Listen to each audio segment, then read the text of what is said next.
성경 말씀 신명기 6장 4절입니다.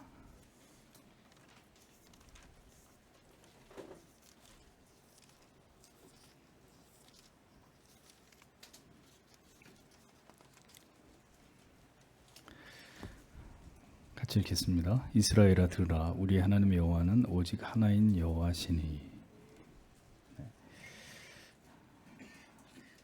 벨직 신앙 고백서 이 해설해 나갈 그 항목들은 주보 뒷면에 벨직 신앙 고백서란에 계속해서 이렇게 그날 공부할 내용들을 올려드리도록 하겠습니다. 참고하셔서 해설을 들으시면 좋을 것 같습니다. 오늘은 제1항 유일하신 한 분 하나님에서 관해서 우리가 해설을 듣도록 하겠습니다. 우리 모두는 유일하신 한 분 하나님이 계시다는 것을 마음으로 믿고 입으로 고백. 다 같이 읽으시죠. 우리 모두는 유일하신 한 분 하나님이 계시다는 것을 마음으로 믿고 입으로 고백한다.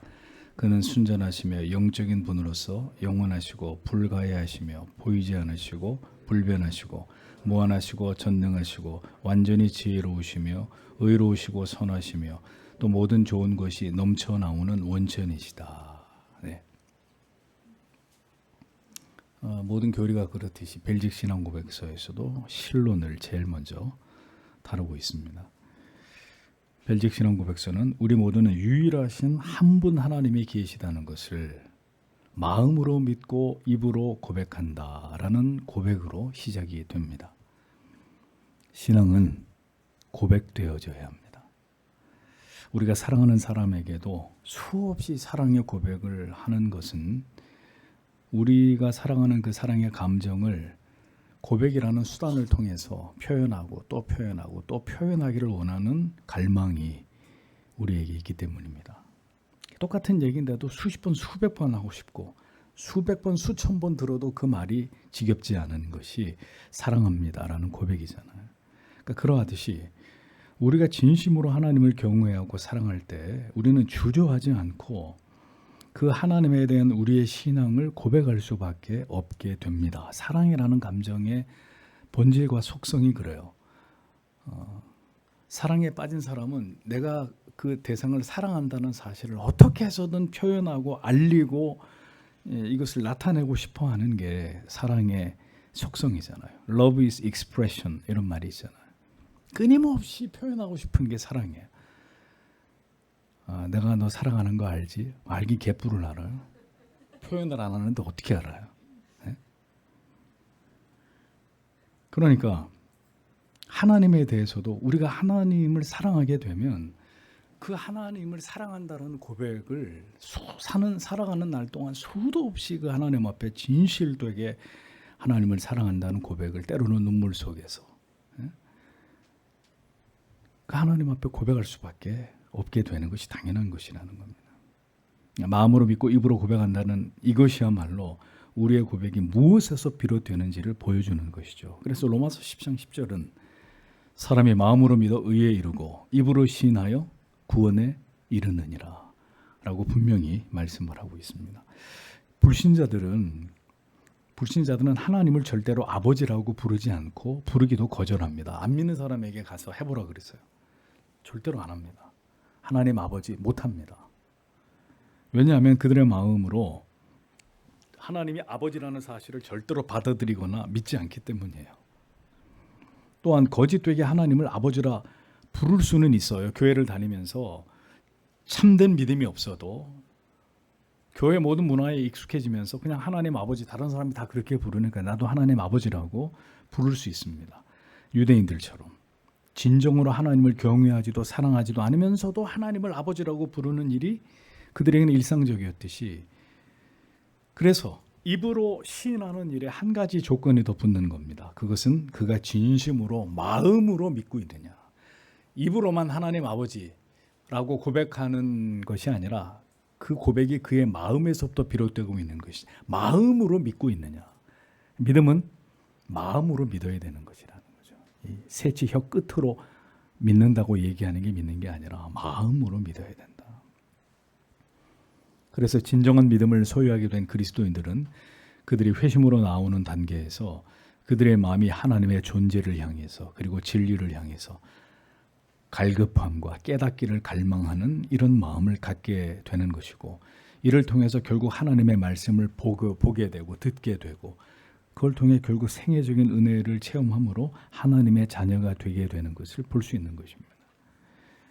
하나님을 믿게 되는 자들은 그렇게 하나님이 그들의 마음과 영혼을 움직이십니다. 이게 성령이 택자들에게 행하시는 일이에요.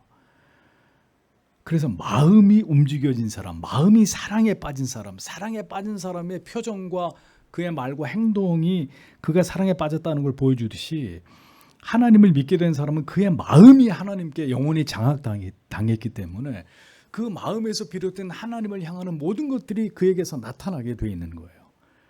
여러분, 억지로 사랑하는 사람 보셨어요? 네?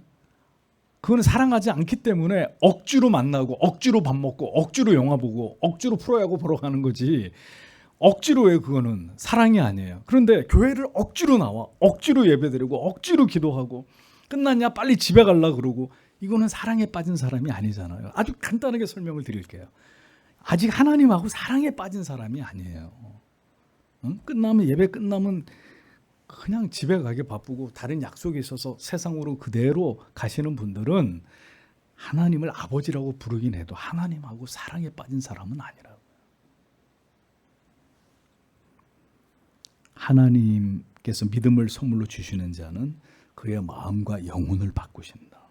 그리고 그 마음에 하나님을, 그의 아들 예수 그리스도께서 나의 구주가 되심을 마음으로 믿게 되고 입으로 시인하도록 만드신다. 이 생애적 변화를 토대로 우리가 하나님의 자녀 된 것을 깨닫게 되는 것이다 라는 것입니다. 그러나 시편 53편 1절을 보면 반대를 이야기합니다. 어리석은 자는 그의 마음에 이르기를, 뭐라고요? 하나님이 없다 하도다. 하나님이 마음에서, 겉으로는 뭐 이렇게 앉아서 뭐 이렇게 예배도 드리고 찬송도 부르고 하는데 마음 속으로는 하나님이 어디 있어? 하나님이 어디 있어? 하나님 없어. 난 아직 예수 못 만났어. 기독교가 말하는 건 아직도 나는 다 이해가 되지 않고 믿어지지 않아. 마음으로 이르기를 하나님이 없다 하도다. 로마서 1장 28절은 저희가 마음에 하나님 두기를 싫어하며 하나님께서 저희를 그 상실한 마음대로 내어버려 두사. 이게 무서운 거예요.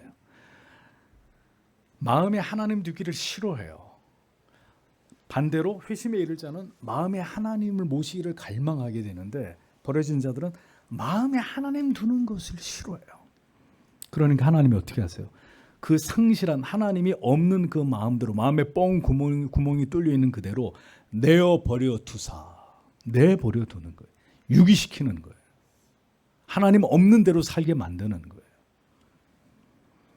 자연인들은 하나님이 계시지 않는다고 말하는 것으로 그 자신이 불신자라는 사실을 스스로 증명하게 됩니다.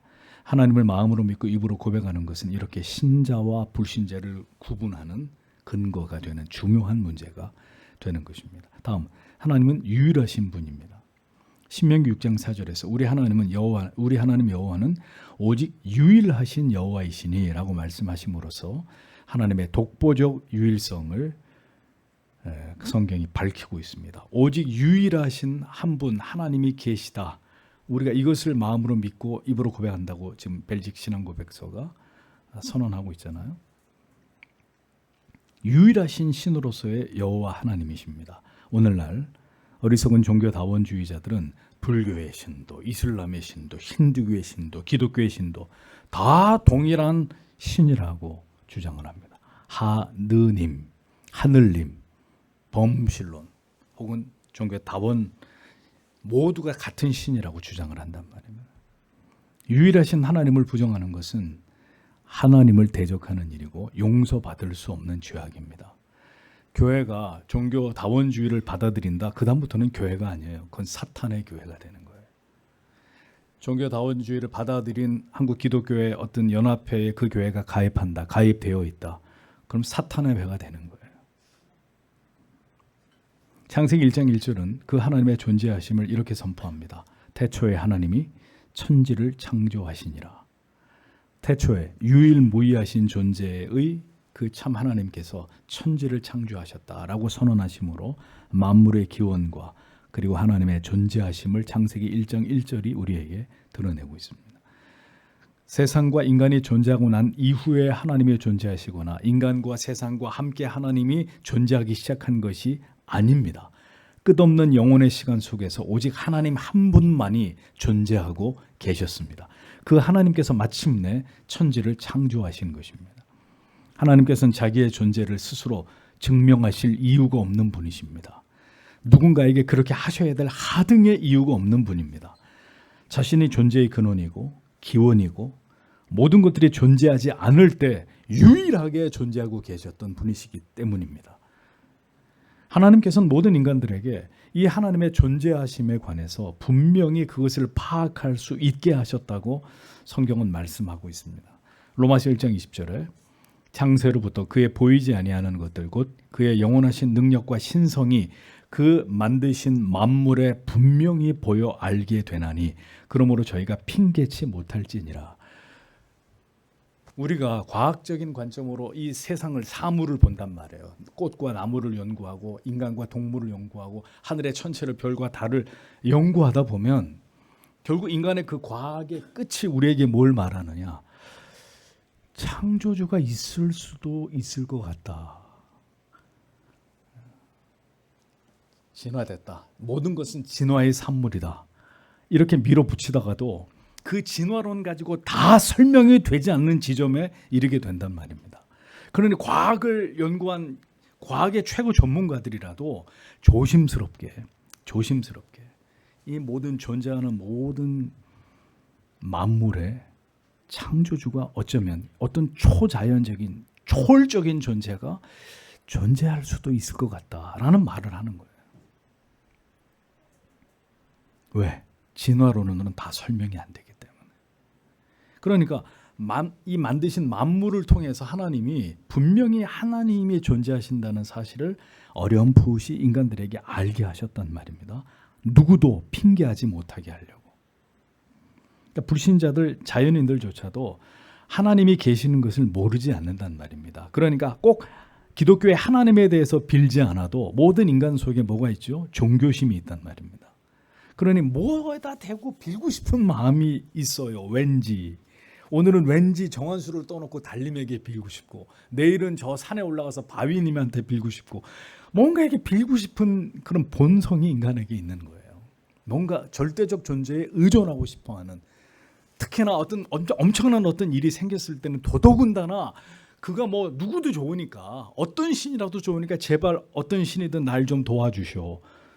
이런 종교심을 인간들이 다 가지고 있단 말입니다. 그러니까 그들이 신적인 존재에 대해서 절대로 완전하게 부정할 수 없다는 거죠. 하나님이 믿지 않은 자들의 마음 속에도 종교의 좌소인 마음을 다 만들어 주셨기 때문에. 그러나 그들은 강팍하고 완고하기 때문에 모르는 것을 선택한 거예요. 모르기를 원하는 거예요. 하나님의 존재하심을 고의적으로 부정하려 하고 인정하려 하지 않는 것입니다. 바로 이 불신앙 때문에 그들은 영원한 지옥에 들어가게 되는 것입니다. 그러니까 믿고 고백하는 것, 시인하고 인정하고 그 존재하심에 대해서 영광과 존귀와 찬양을 올려드리는 것은 오직 하나님의 자녀들에게만 허락된 특권이고 영광이다라는 사실을 우리는 기억해야 합니다. 이어 벨직 신앙 고백서 1항은 자, 이제부터 하나님의 본질과 속성에 대해서 논하고 있습니다. 먼저 하나님이 어떤 분이시냐? 하나님은 순전하고 영적인 분이다. 이렇게 설명을 합니다. 여기서 순전하시다라는 의미는 단일하시다라는 뜻인데 이것은 복잡하지 않고 단순하시다는 그런 의미입니다. 이는 사람의 영과 혼으로 이루어졌듯이 그렇게 복잡하신 존재가 아니라는 것을 뜻합니다. 그러니까 영적인 세계에서 하등한 존재일수록 인간이나 동물이나 복잡해집니다. 그 메커니즘이. 왜? 인간이기 때문에 생명을 유지해야 되는 존재이기 때문에 먹고 배설하고 그러니까 인간이나 동물은 생존을 가장 중요하게 여기기 때문에 복잡한 메커니즘을 가질 수밖에 없는 거예요. 머리끝부터 발끝까지 복잡하게 만들어져 있는 거예요. 인간은 스스로 어떤 생존할 수밖에 없는 환경 속에 제한돼서 그렇게 살아가야 되는 존재이기 때문에 복잡하단 말입니다. 신체 내에도 여러 기관들이 존재하고 있고 이게 뭐가 잘못되면 병에 걸리게 되고 심지어 죽음에 이르게 되지 않습니까? 그런데 하나님은 인간과 같이 그렇게 생존에 위한 복잡성을 가지고 있는 그런 존재가 아니시다라는 거예요. 하나님은 오직 삼위일체의 단일 본성으로 신으로 존재하시는 영적인 분이시다라는 거죠. 요한일서 4장 8절의 기록처럼 하나님은 사랑이시다 이렇게 하나님을 정의할 수 있을 만큼 이렇게 하나님을 표현할 수 있을 만큼 그냥 그 사랑 그 자체 만약에 하나님이 공의로우신 하나님이다 그럼 공의 그 자체가 되는 것이고 그러니까 단순하단 말입니다. 우리가 우리 안에 사랑이 있다라는 걸 우리가 정의롭다라는 걸 증명하려면 머리끝부터 발끝까지 우리의 모든 삶이 정말 정의로운지를 증명해내야 돼요. 그래서 내 안에 조금이라도 정의롭지 않은 게 있으면 가짜가 되는 거예요. 우리는 정의롭지 않은 존재가 되는 거예요. 그러면 정의로운 것도 증명해야 되고 정의롭지 않은 것도 복잡해진단 말입니다. 이렇게. 근데 하나님은 나는 정의로운 존재다. 그러면 그냥 하나님은 정의로운 분인 거예요. 그거에 대해서 다른 설명이 필요하거나 다른 뭐 잡다한 거기에 논리나 이론이 필요한 존재가 아니시라는 뜻입니다.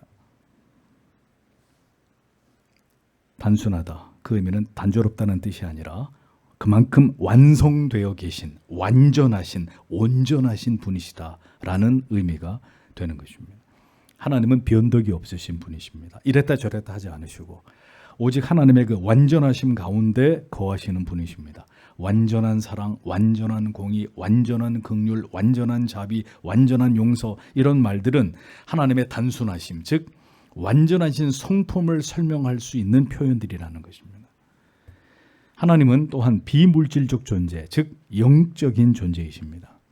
요한복음 4장 24절은 하나님은 영이시니라고 설명하고 있죠. 하나님은 우리가 인식할 수 있는 물질적 존재, 유한하신 존재가 아닙니다. 초월적인 존재, 하나님은 피조물이 아니라 창조주이심을 우리는 분명히 알아야 할 것입니다. 자, 이어지는 하나님의 속성을 설명하기를 영원하시고 불가해하시다 이렇게 표현합니다. 그분은 시간의 제한을 받지 않는 분이시라는 거죠. 영원하다라는 말이죠. 베드로후서 3장 8절은 주께서는 하루가 천년 같고 천년이 하루 같다고 말씀하고 있습니다. 아브라함과 모세의 시대는 지금으로부터 수천 년 전인데 하나님께 있어서는 몇 시간 혹은 몇 분 혹은 몇 초 전처럼 여겨질 수 있고 심지어는 몇 천 년 전이 이 한 시간의 테이블 위에 이렇게 존재하는 것처럼 여겨질 수 있는 것입니다. 마치 한 그림 안에는 어떤 사진 안에는 여러 사람의 인물이 이렇게 존재하듯이 그렇게 모두 우리는 과거, 현재, 미래, 과거, 현재 이 시간의 흐름에 종속되어 있지만 하나님은 이 시간을 초월해서 이 모든 것이 그냥 한 평면 위에 다 존재하는 것처럼 여겨지실 수 있는 이런 분이시라는 겁니다. 이 우리의 개념으로는 잘 이해가 되지 않는 이야기일 거예요. 하나님은 시작이나 끝이 없는 존재이십니다. 성경은 다니엘 4장 34절에 영생하시는 이라고 하나님에 대해서 이렇게 묘사합니다. 영생하시는 이. 시편 90편 2절에 영원부터 영원까지 주는 하나님이시라고 이렇게 표현하고 있습니다. 요한계시록 1장 8절에는 나는 알파와 오메가라. 이제도 있었고 전에도 있었고 장차 올 자라. 하나님의 영원성을 성경은 곳곳에서 이렇게 우리에게 말씀하고 있습니다. 모든 시간 속에 존재하시는 하나님 앞에서 우리가 결코 쉽게 하지 말아야 될 표현이 있어요. 모든 시간 속에서 천년이 불과 몇 초 이전으로 혹은 같은 시간 안에서 보고 계시는 하나님에 대해서 우리가 절대 하지 말아야 될 표현이 뭐냐? 지금은 시대가 바뀌었고요. 세상의 풍조가 달라졌고요. 요즘은 사람들이 옛날 사람들과 다르고요. 이런 말들은 영원하신 하나님 앞에서 초라한 인간의 변명이 될 뿐이라는 사실을 아셔야 합니다. 어제나 오늘이나 동일한 믿음으로 하나님을 향한 경외와 사랑으로 우리는 하나님을 경배해야 되고 아브라함이 그렇게 하나님을 사랑했듯이 다윗이 그렇게 하나님을 사랑했듯이 똑같은 모습으로, 똑같은 믿음의 분량으로, 똑같은 사랑으로 하나님을 사랑하는 하나님의 자녀들이 되어야 한다는 거예요. 왜? 하나님이 영원하신 분이기 때문에. 하나님은 불가해하시다. 불가해하다라는 의미는 우리가 절대로 다 이해할 수가 다 알 수가 없다는 말입니다. 우리는 하나님에 대해서 하나님께서 우리에게 계시하신 만큼만, 이것도 다 몰라요. 그런데 사실은 계시하신 만큼만 알 수 있을 뿐입니다. 성경을 통해서 하나님께서는 하나님을 우리에게 전부 다 계시하셨죠. 맞아요? 하나님을 지극히 제한적으로 이 성경을 통해서 하나님 전체를 다 계시하신 게 아니라 지극히 하나님을 제한적으로 우리에게 계시하셨어요. 자, 예를 들어 보죠. 인간이 개미에게 인간을 설명한다고 한번 가정을 해보죠. 자, 인간이 개미에게 인간의 존재에 대해서 설명을 한다. 자, 어디까지 이게 가능할까요? 어디까지? 어떻게 개미한테 인간의 존재를 이해시킬까요? 답은 하나밖에 없어요. 딱 하나밖에 없어요. 우리 중에 아무개 한 분이 개미가 되는 거예요. 개미가 돼서 개미의 언어를 가지고, 야, 인간이 이렇게 위대한 존재다. 너 그거 알고 있었니, 개미야?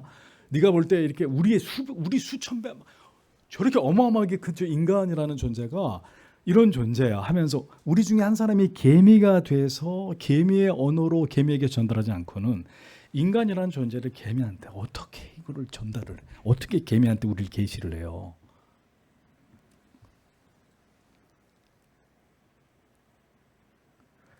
하나님께서 성경의 계시를 통해 하나님 자신을 다 드러내는 것이 아니라 인간의 제한된 언어라는 수단 속에서 하나님을 계시하실 때 분명 다 설명될 수 없는 더 큰 영역들이, 더 신비한 영역들이 존재한다 라는 것을 우리가 알고 하나님의 계시의 말씀인 성경을 접해야 된다, 대해야 된다는 거죠.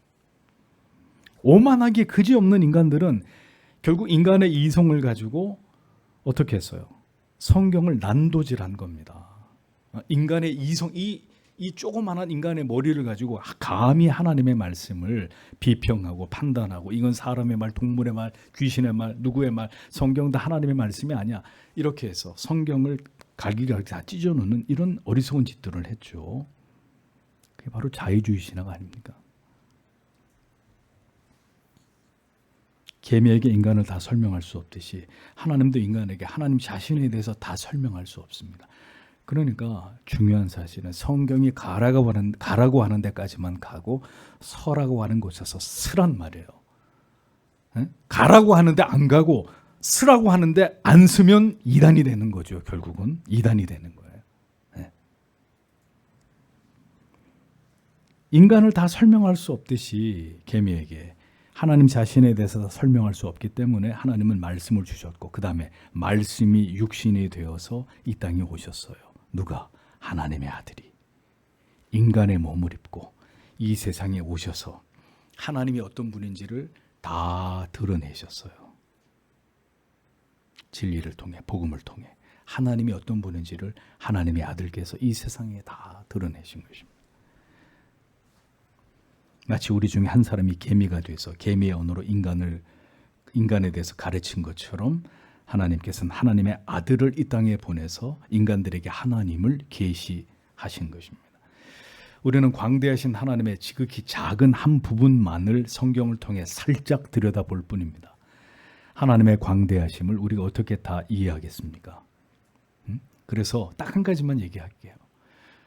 여름에 여러분들이 휴가 가셔서 밤하늘에 하늘을 한번, 이 도심 말고 저 시골에 산으로 가셔서 하늘을 올려다보세요. 광활한 우주가 펼쳐져 있습니다. 수억만 개의 하늘에 떠 있는 별들을 볼 수 있습니다. 우리는 이 하나님이 피조하신 세계조차도 다 파악하지 못합니다. 다 파악하지 못해.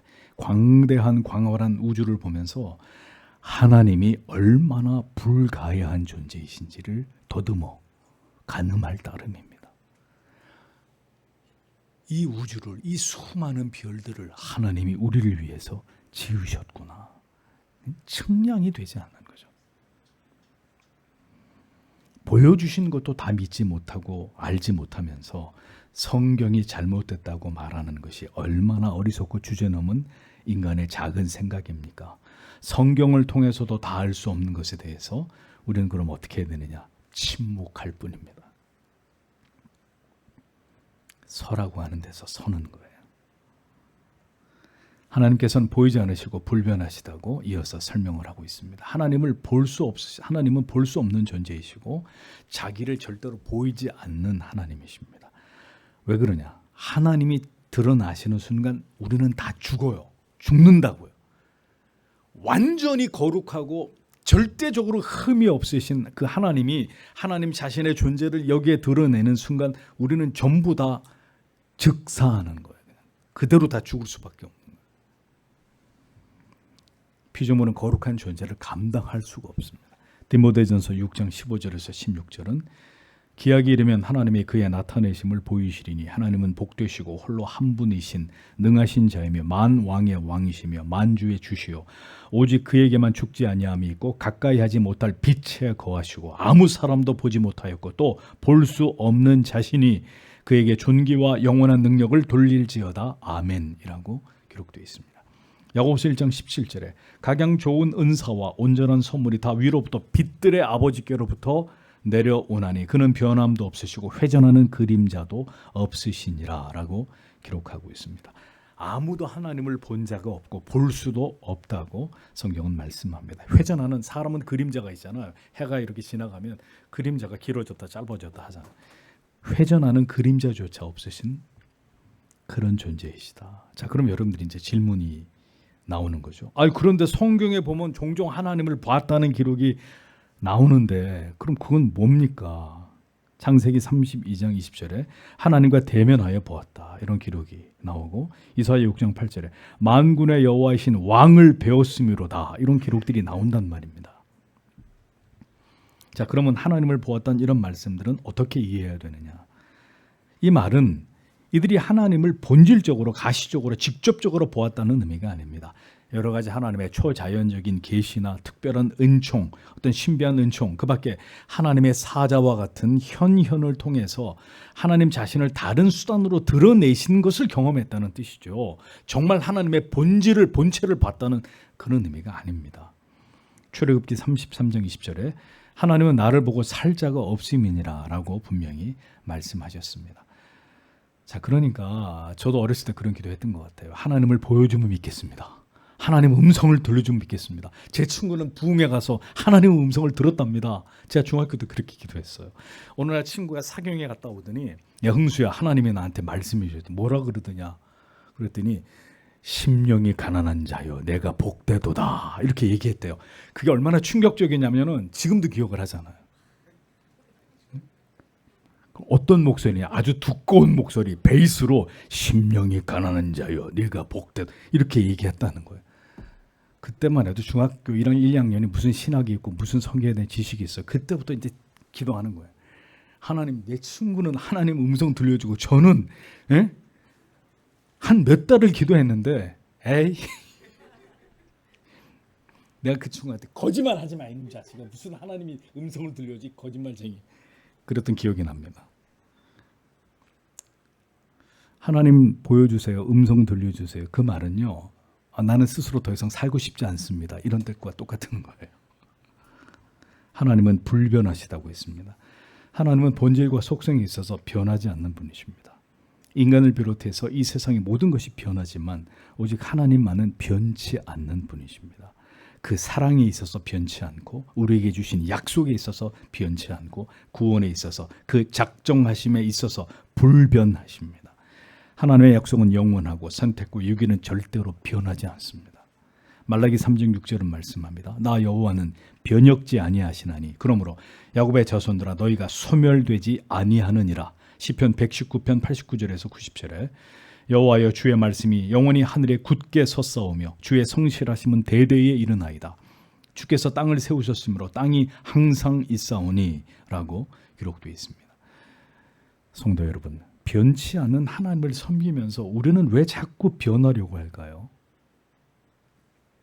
자꾸 예배의 변화를 주고 성찬의 어떤 변화를 주고 하나님을 찬송하는 찬양에 뭔가 현대적 변화를 주고 예배당의 조명을 좀 뭔가 이렇게 변화를 주고, 직분의 자격을 좀 어떻게 이렇게 좀 변화를 주고, 응?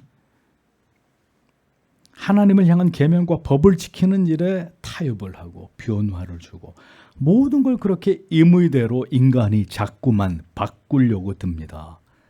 이것이 변하지 않는 하나님이 보실 때 얼마나 큰 죄악이 되는지를 알지 못한 채로 그렇게 용서받을 수 없는 두려운 짓들을 계속 하고 있는 거예요. 하나님은 아무것도 바꾸지 말라고 했는데 우리는 우리 마음대로 바꿔치기 합니다. 이어 하나님은 무한하시고 전능하시다고 고백합니다. 하나님은 한계가 존재하지 않습니다. 하나님의 영원성을 설명하는 내용과 약간 중첩이 됩니다. 시공을 초월해 어느 곳에서나 존재하십니다. 시편 139편 7절에서 10절에 내가 주의 신을 떠나 어디로 가며 주의 앞에서 어디로 피하리이까. 내가 하늘에 올라갈지라도 거기 계시며 음부에 내 자리를 펼지라도 거기 계시나이다. 내가 새벽 날개를 치며 바다 끝에 가서 거할지라도 곧 거기서도 주의 손이 나를 인도하시며 주의 오른손이 나를 붙드시리이다. 에베소서 4장 6절은 만유의 아버지시라. 만유 위에 계시고 만유를 통일하시고 만유 가운데 계시도다. 이렇게 하나님에 대해서 묘사하고 있습니다. 무한하신 하나님을 유한한 인간이 자기의 생각 안에, 자기의 경험 안에서만 파악하려고 하고 이해하려고 하는 일이 얼마나 어리석은 일인지를 우리는 분명히 깨달아야 합니다. 하나님을 알지 못하면, 아침에도 말씀드렸죠. 하나님을 알지 못하면요, 하나님을 결국 불신하게 되고요. 하나님을 믿는다고 하면서도 온갖 걱정, 근심, 염려를 끌어안고 살아가게 됩니다. 네. 하나님에 대해서 잘 모르니까, 기도가 얼마나 위력 있는지를 잘 모르니까 기도 안 하고 사는 거예요. 기도가 얼마나 큰 하나님의 능력을 이 땅에 불러올 수 있는 것인지에 대한 믿음이 없으니까 기도 안 하는 거예요. 당연한 거잖아요. 무한하신 하나님, 모든 것을 알고 계시고 어디나 계시고 능치 못함이 없으신 무한하신 하나님이시라는 사실을 우리는 기억해야 합니다. 그렇게 하나님은 전능하신 분이십니다. 하나님은 아브라함에게 나타나셔서 창세기 17장 1절에 나는 전능하신 하나님이다, 하나님이니라 라고 자기를 소개하셨습니다. 사람이 할 수 없는 모든 일들에 대해서 하나님은 하시지 못하는 일이 없으신 분임을 우리는 기억해야 합니다. 전능하신 하나님께서 만일 우리에게 어려움 가운데 우리를 두시고자 하신다면 반드시 거기에는 뜻이 있는 거예요. 뜻이 있는 거예요. 전능하신 그 능력을 지금 우리에게 사용하지 않으신다는 것은 분명히 우리에게 무언가를 지금 요구하고 계신다, 무언가를 바꾸라고 말씀하고 계신다라는 것을 알아야 되는 거죠. 왜 아버지가 모든 것을 해줄 수 있는데 안 해줄까요? 자식에게.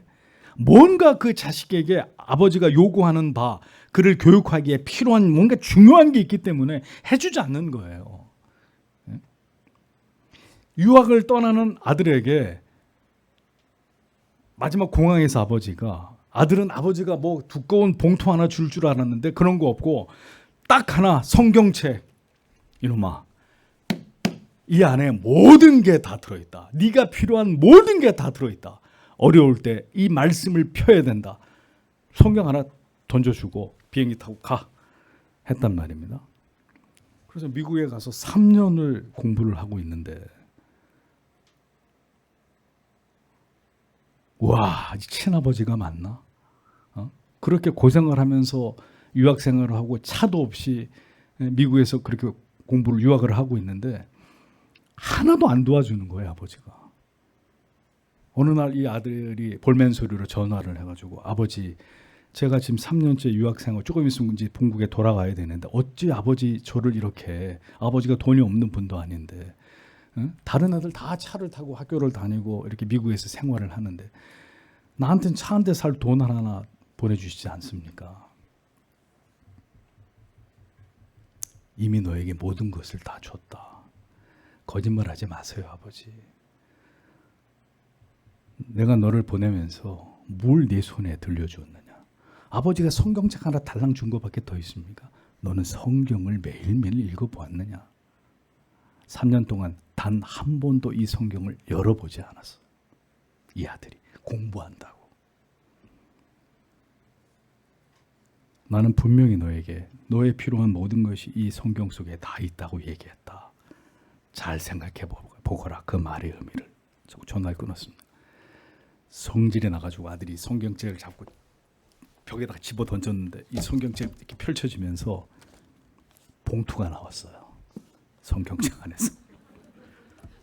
봉투를 열어보니까 유학 생활하는데 필요한 넉넉한 돈이 뭐 차도 하나 뽑을 수 있을 만큼 아버지가 성경 안에다가 용돈을 이미 넣어 놓은 거죠. 아들은 3년 동안 한 번도 성경을 열어본 적이 없어요.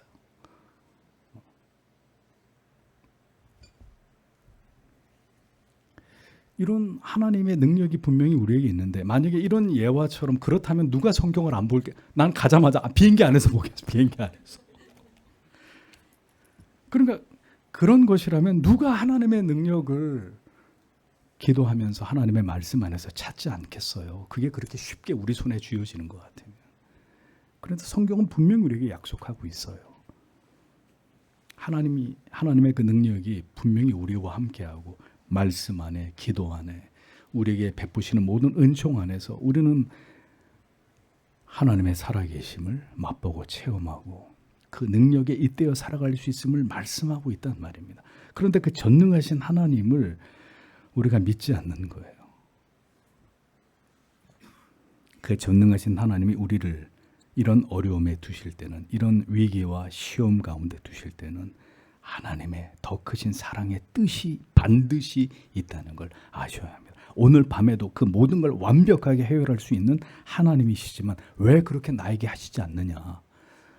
뭔가 거룩한 뜻이 있지 않겠습니까? 그러니 우주 만물의 주인이신 하나님이 오늘 우리를 결핍 가운데, 어려움 가운데, 아픔 가운데, 절망과 좌절과 상처와 질병 가운데 두시는 거예요. 하나님의 선한 뜻을 우리 안에서 이루어 가시려고.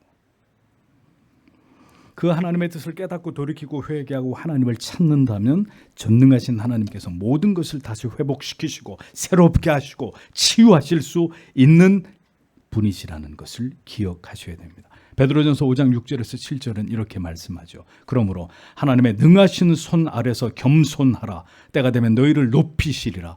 너희 염려를 다 주께 맡겨버리라. 이는 저가 너희를 권고하심이니라. 전능하심을 믿을 때 성도 여러분, 내가 앞서지 않게 되고요, 내가 행하고자 하지 않게 됩니다. 하나님의 행하심을 기다리고 하나님의 행하시기를 잠잠히 그러나 간절히 기도하게 되는 것입니다. 자, 이제 여기까지만 하나님의 절대적 속성에 대해서 얘기한 거예요. 벨직 신앙 고백에서. 이제부터는 쉽게 말하면 비공유적 속성, 이제부터 얘기하는 것은 공유적 속성. 자, 이제 지혜로우시고 의로우시고 선하심, 이 부분은 하나님께서 우리에게 허락하신 하나님과 닮은, 하나님을 닮은 형상의 부분입니다. 하나님께서는 완전히 지혜로우시고 의로우시고 선하시다라고 벨직 신앙 고백서가 고백을 하고 있죠. 하나님의 지혜는 완전하신 지혜입니다. 시편 104편 24절에 여호와여 주의 하신 일이 어찌 그리 많은지요. 주께서 지혜로 저희를 다 지으셨으니 주의 부요가 땅에 가득하니이다 라고 기록되어 있습니다. 자, 하나님은 지혜에 있어서 완전하신 분이에요. 인간은요, 지극히 불완전하고 초라한 지혜라고 말할 수도 없는 이런 것을 가진 존재에 지나지 않습니다. 하나님의 지혜에 비해서 인간의 가장 뛰어난 지혜도, 이 세상 모든 인간의 지혜를 다 합쳐도 하나님하고는 비교의 대상이 되지 않습니다. 인간은 어리석은 존재일 뿐입니다. 그러므로 우리가 진정 지혜롭기를 원한다면 하나님 안에 있어야 하고 끊임없이 하나님께 지혜를 구해야 합니다. 두 번째, 하나님은 공의로우신 분이죠. 신명기 32장 4절은 그는 반석이시니 그 공덕이 완전하고 그 모든 길이 공평하며 진실무망하신 하나님이시니 공의로우시고 정직하시도다 라고 기록하고 있습니다. 우리는 하나님의 공의를 자꾸 왜곡시키고 변질시켜서 이해하려고 하는 나쁜 경향이 있어요. 그게 무슨 얘기냐? 오늘날 복음주의 교회들이 설교를 하면서 하나님의 공의로우심보다는 뭘 더 많이 설교해요? 하나님의 사랑과 긍휼과 자비, 이걸 더 많이 강조하면서 슬그머니 하나님의 이 공의의 속성을 지우려고 합니다. 모든 걸 하나님은 다 사랑하고 포용합니다. 하나님은 그렇게 째째한 분이 아니세요. 여러분들이 무슨 죄를 짓든 동성애를 하든 뭘 하든 하나님 다 사랑하고 용서하고 아무 문제가 되지 않습니다. 다 하나님은 용납하십니다. 얼마나 은혜스러워요, 이런 설교가. 뭔 짓을 해도 하나님은 다 오케이라고 하니까. 하나님은 인간을 너무 사랑하셔서 어떤 징계도 형벌도 내리지 않고 심지어 지옥조차 없다고 복음주의의 교황이라고 말하는 존 스튜어트가 한국에 왔을 때 이렇게 얘기했어요. 나는 지옥에 대해서 불가지론적인 입장에 서 있다. 하나님은 지옥 같은 걸 만들어서 인간을 징벌하실 하나님이 아니다. 깜짝 놀랄 일이 일어나죠. 이것은 하나님에 대한 인간의 착각입니다. 오산입니다. 오해입니다. 하나님은 반드시 공의 가운데 모든 죄악을 감찰하고 심판하십니다. 그것이 분명해야 이 하나님의 공의로부터 피할 곳이 오직 예수 그리스도의 십자가뿐이다라는 사실이 더 선명하게 우리에게 각인되지 않겠습니까? 공의가 있는 곳에 용서와 긍휼과 자비가 더 빛나는 것입니다. 하나님은 선하신 분이십니다. 시편 25편 8절에 여호와는 선하시고 정직하시니 그러므로 그 도로 죄인을 교훈하시리로다. 우리가 잊지 말아야 될 것은 하나님은 우리에게 선하신 목자가 되신다는 사실입니다. 이 사실은 우리가 시련과 고난과 핍박 가운데 궁핍과 질병 가운데 있을지라도 반드시 고백되어야 될 진리입니다. 여러분들이 병원에서 암 수술을 하고 깨어났습니다. 에이, 하나님이 어디 계셔? 하나님이 있으면 왜 나를 이 지경으로 만들어놔? 이게 아니라 그 암 수술을 받고 깨어나면서 할렐루야, 하나님 이 죄인을 살려주셔서 감사합니다. 내 생명을 조금 더 연장시켜 주셔서 하나님 감사합니다. 당신의 영광을 위해서 내 남은 생일을 하나님께 다 드리겠나이다. 이게 만드는 거죠. 이게 선하신 하나님을 믿고 고백하는 성도의 고백이죠. 하나님은 선하신 분이고 모든 것을 우리의 유익을 위해서 행하시는 분이십니다. 자녀들을 체벌하고 징벌하는 것 역시 사랑이고 그 자녀를 향한 부모의 선입니다. 그러나 책망과 훈계를 받는 자녀의 입장에서는 이것이 달리 해석되기도 하죠. 원망스럽고 부모님이 견디기 힘들고 괴로울 수도 있을 것입니다. 그러나 그 자녀가 올바르게 자라서 장성하게 되고 마침내 지혜를 얻게 되었을 때는 그 모든 것이 부모님의 사랑이었고 나를 향한 선이었다는 사실을 깨닫게 되듯이 우리 또한 인생의 모든 순간에서 늘 우리에게 선하신 하나님 되심을 발견하고 깨닫고 고백할 수 있기를 기도해야 됩니다. 내 상황이 어떻게 돌아가든 하나님 당신은 나에게 선하신 아버지가 되십니다 라는 고백을 잃어버리지 않는 자들이 되셔야 합니다. 오직 하나님만이 깨어지고 찢어지고 터져버린 존재인 우리들에게 모든 좋은 것이 넘쳐나게 하시는 원천이 되신다.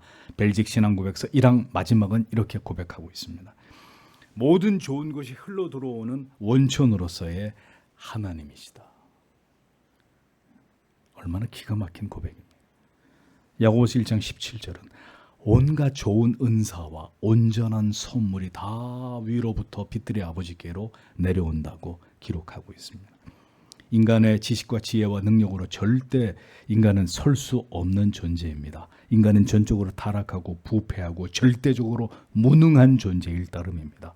오직 여호와 하나님만을 신뢰하고 의지할 때 그 연약한 인생을 우리가 하나님의 은혜로 그분의 도우심으로 감당할 수 있는 것일 뿐입니다. 결국 그래서 영생으로 들어가게 되는 것이죠. 그 하나님을 버릴 때 인간은 결국 고통을 당하게 되고 하나님께 영원히 끊어지게 되는 것입니다. 예레미야 2장 13절에 내 백성이 두 가지 악을 행하였나니 곧 생수에 근원되는 나를 버린 것과 스스로 웅덩이를 판 것인데 그것은 물을 저축지 못할 터진 웅덩이니라 라고 말씀했습니다. 하나님을 버린 자들은 이 땅에서 부유할지라도 영원한 고통 속에서 멸망을 당하게 될 것입니다. 우리의 모든 영적인 육적인 필요를 아시고 오늘도 하나님 안에 있는 자녀들에게 모든 좋은 것을 베풀어 주시기를 기뻐하시는 분이 우리의 아버지 하나님이심을 안다면 성도 여러분, 오늘도 여러분의 모든 고통과 결핍 속에서 더 하나님을 찾는 자들이 되십시오. 모든 부족함 속에서, 모든 질병의 고통 속에서, 모든 갈등과 깊은 절망 속에서 부디 모든 좋은 것들의 원천이 되시는 그 하나님을 여러분이 만나게 되심으로 그 하나님으로 인해 기뻐하고 감격하고 감사하게 되는 인생 최대의 반전의 축복이 여러분에게 임하게 되시기를 소원합니다. 이 모든 고백들이 우리들의 진실된 고백이 될 수 있기를, 하나님의 이 아름다운 성품을 우리의 삶에서 더 풍성하게 경험하는 기쁨이 저와 여러분들에게 있게 되기를 오늘도 다 함께 하나님 앞에 기도하겠습니다.